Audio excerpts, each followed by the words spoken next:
Good morning friends. आज हम start कर रहे हैं अपना विषय भौतिक विज्ञान कक्षा 12 के लिए। चैप्टर नंबर है अपना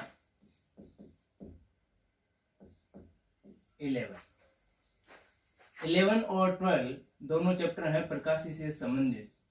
प्रकाशिकी चैप्टर नंबर 11 में हम पढ़ेंगे किरण प्रकाशिकी के बारे में और चैप्टर नंबर 12 में पढ़ेंगे अपन तरंग प्रकाशिकी के बारे में। इन दोनों को पढ़ने से पहले अपन समझते हैं पहले प्रकाशिकी। तो प्रकाशिकी क्या है? भौतिक विज्ञान की वह शाखा है, ये वह शाखा है भौतिक विज्ञान की जिसमें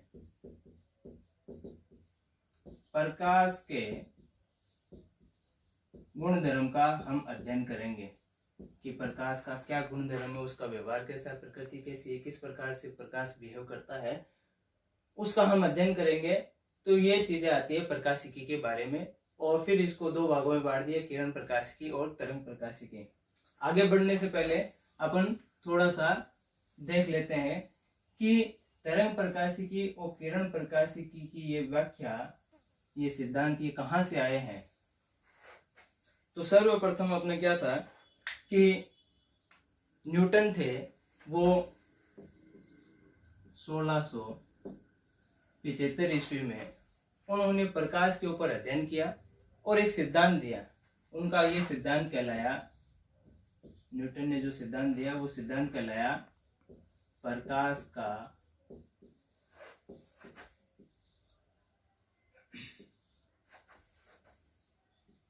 कणिका सिद्धांत।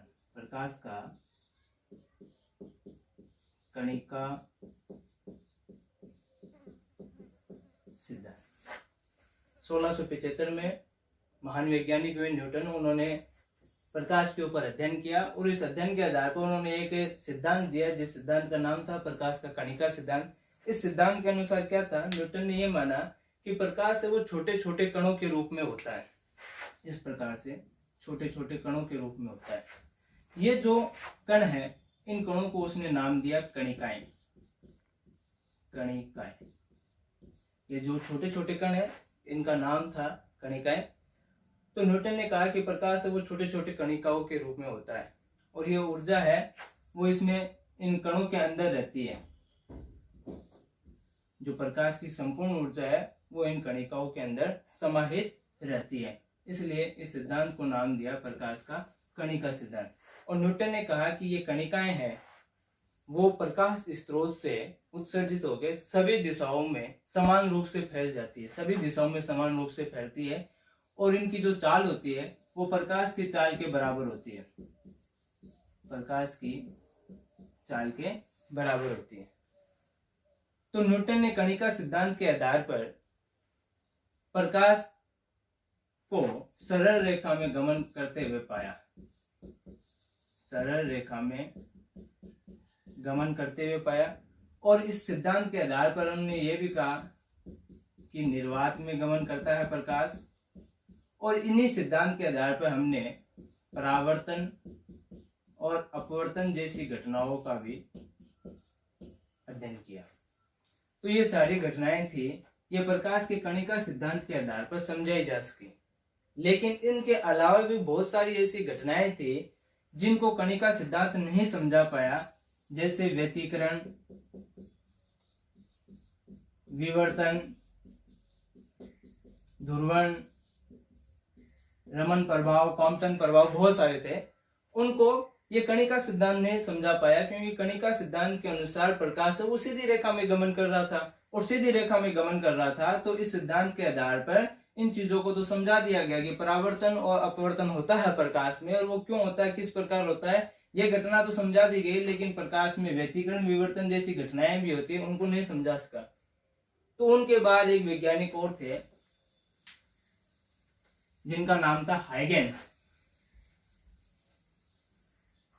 1678 ईस्वी में हाइगेंस वैज्ञानिक थे। इन्होंने अपना तरंग सिद्धांत प्रतिपादित किया।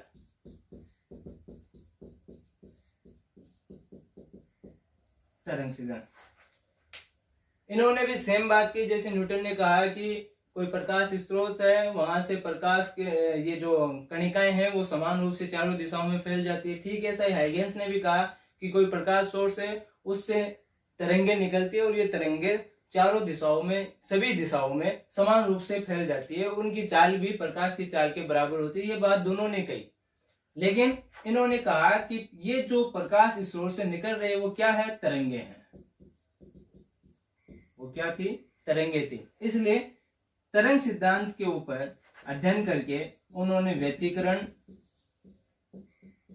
विवर्तन, ध्रुवण, ये कुछ घटनाएं थी, इनको उन्होंने समझाया। लेकिन जब उन्होंने तरंग सिद्धांत दिया तो फिर न्यूटन का कणिका सिद्धांत फेल हो गया, तो ये परावर्तन अपवर्तन को न समझा पाए। तो कुछ चीजें न्यूटन समझा पाए और कुछ हाइगेंस ने। इनके बाद 1873 में एक वैज्ञानिक थे मैक्सवेल। उन्होंने प्रयोग कम किए, उन्होंने गणितीय रूप से प्रकाश का अध्ययन किया और कुछ समीकरणें हमको दी। 1873 में मैक्सवेल आए और उन्होंने गणितीय समीकरणों के द्वारा प्रकाश का अध्ययन किया। और प्रकाश का अध्ययन करने के बाद उन्होंने कहा कि जो प्रकाश है वो विद्युत चुंबकीय तरंगे हैं। इसको E सदिश से और चुंबकीय को B सदिश से दर्शाते हैं अपन, ठीक है। और ये बहुत बड़ा एक्सपेरिमेंट था कि प्रकाश है वो विद्युत चुंबकीय तरंगे होती है। और आज हम प्रकाश को विद्युत चुंबकीय तरंगे मानते हैं, क्योंकि प्रकाश में विद्युत और चुंबक दोनों के गुण होते हैं। प्रकाश विद्युत चुंबकीय तरंगे है। तो मैक्सवेल ने बहुत बड़ा एक्सपेरिमेंट किया और विद्युत चुंबकीय तरंग सिद्धांत उन्होंने दिया। क्योंकि इसमें लिखा है तरंग सिद्धांत, तो ये भी एक तरीके से तरंग सिद्धांत ही रह गया, कणिका सिद्धांत नहीं रह पाया। ये भी क्या रह गया, वापिस तरंग सिद्धांत ही रह गया। और इसके द्वारा बहुत सी घटनाओं को समझाया गया। इसके अंदर भी जैसे फैराडे प्रभाव है, हम पढ़ेंगे, और जीमान प्रभाव, बहुत सारे उनको उन्होंने समझाया। और ये फैराडे प्रभाव, जीमान प्रभाव और भी प्रभाव, ये सारे इस विद्युत चुंबकीय तरंग सिद्धांत को सही ठहराने के लिए ये कुछ प्रयोग किए गए, जिनके आधार पर ये माना गया कि हाँ वास्तव में प्रकाश है वो विद्युत चुंबकीय तरंगे। लेकिन चूंकि ये तरंगे, इसलिए फिर से वही बात रह गई कि ये कण रूप या किरण रूप में नहीं रहा, तो फिर वापस से वही प्रकाश का परावर्तन और अपवर्तन को हम नहीं समझा पाएंगे। हालांकि ये बहुत बड़ा एक्सपेरिमेंट था, लेकिन फिर भी परावर्तन और अपवर्तन जैसी घटनाओं को हम नहीं समझा पाएंगे, ठीक है। ये विद्युत चुंबकीय तरंगे जब अपनी आंख में गिरती है तो उसमें जो E सदिश होता है ये ज्यादा प्रभावशाली रहता है बजाय B सदिश के। यानी विद्युत सदिश है वो हमारे आंख पर ज्यादा प्रभावी रहता है और हम वस्तुओं को देखते हैं वहां पर चुंबकीय प्रभाव नेग्लिजिबल रहता है। विद्युत सदिश है वो सही रहता है, ठीक है। मैक्सवेल के बाद फिर एक वैज्ञानिक हुए 1900 में, जिनका नाम था मैक्स प्लांक। और इन्होंने भी एक सिद्धांत दिया। इन्होंने क्या सिद्धांत दिया, उन्होंने कहा कि जब कोई विकिरण क्या हो, या तो अवशोषित हो या फिर उत्सर्जित हो,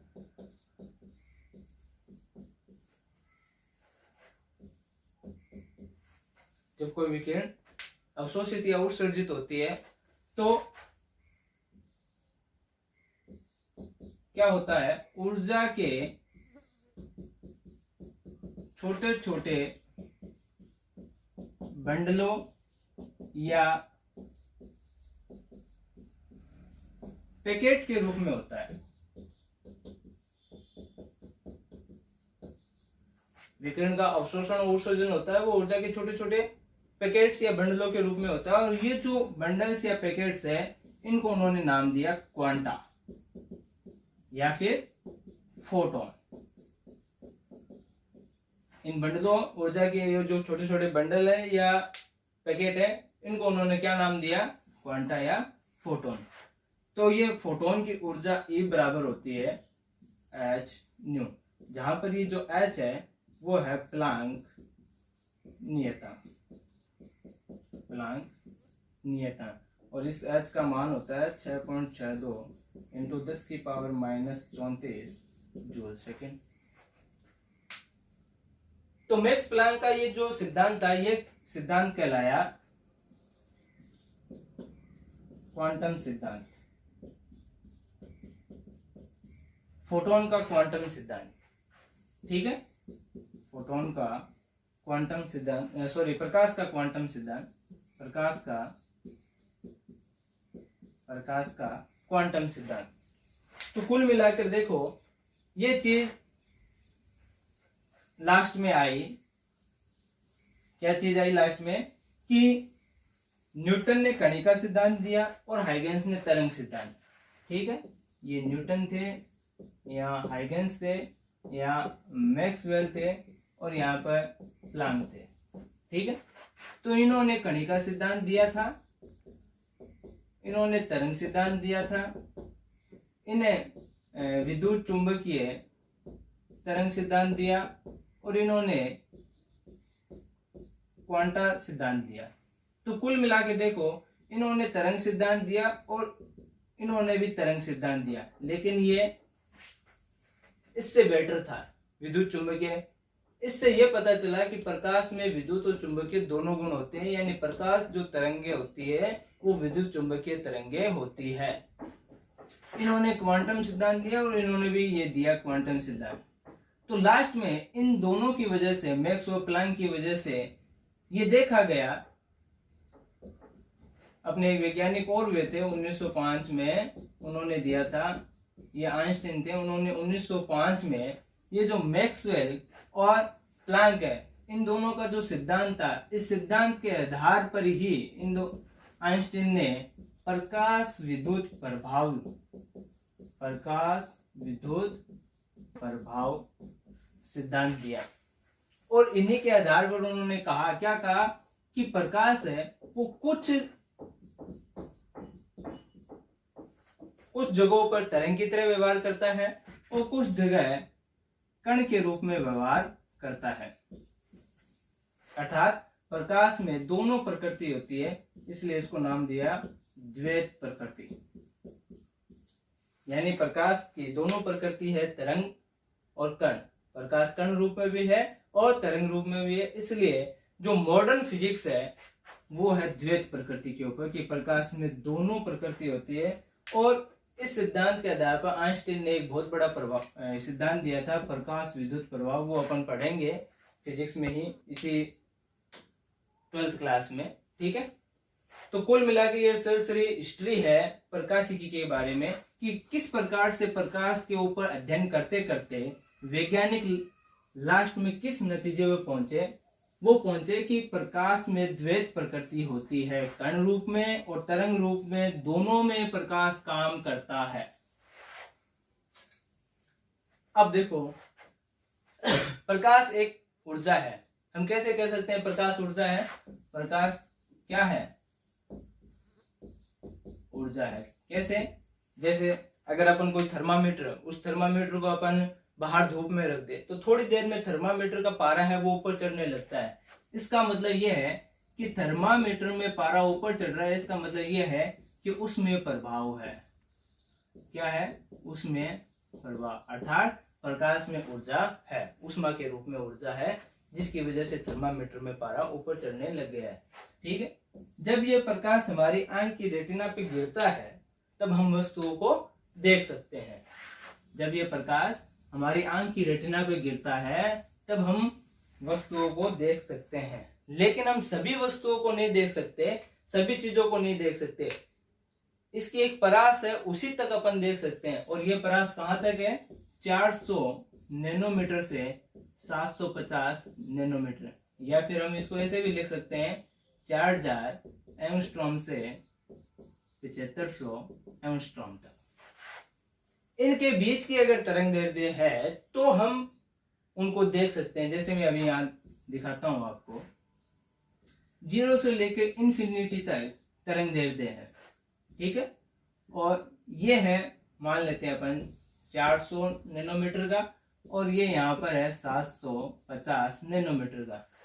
तो इनके बीच का जो क्षेत्र है, इसके बीच की जो तरंग दैर्ध्य है, यहाँ की जो तरंग दैर्ध्य है,